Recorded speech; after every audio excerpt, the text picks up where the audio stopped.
avec l'autorisation de l'honorable président de l'Assemblée nationale, l'honorable Vital Kamerhe, pour parler à notre population, nous comme représentants élus de ce peuple. Rappelez que nous avons tous vu des messages préparés dans des officines de nos ennemis et de ceux qui combattent la République, lesquels messages incitent à profaner les lieux de culte en ce jour du dimanche de demain. Je rappelle que ces messages sont des messages des ennemis. Nous, ici au Congo, nous sommes un État démocratique. Nous sommes un État où les libertés s'exercent pleinement. Et l'une de ces libertés, c'est la liberté de culte. Parce que nous sommes un État laïque, chacun peut se livrer à cet exercice comme il le veut. Comme il ne le veut pas, il peut s'abstenir. On n'a invité personne dans des églises de force et nous n'avons pas besoin que quelqu'un se lève demain dimanche pour aller perturber la quiétude de ceux qui ont choisi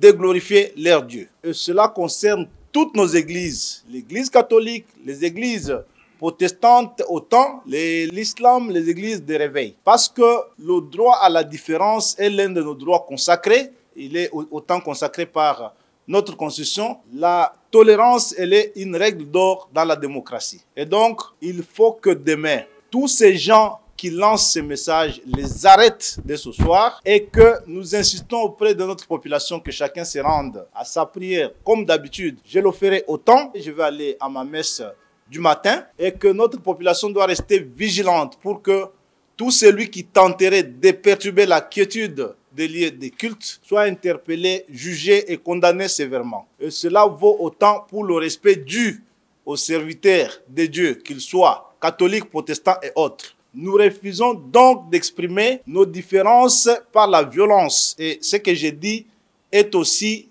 la culture de notre président de la République. Et donc, il n'est pas de notre ADN et de notre culture de recourir à la violence pour exprimer nos différences et nos mécontentements lorsqu'il y en a. Nous vous demandons donc de rester calme, de ne pas subir l'influence de ces messages de nos ennemis, ceux qui agressent le Congo, qui sont aujourd'hui en train d'utiliser certains esprits faibles parmi nous pour tenter de créer la psychose dans la population.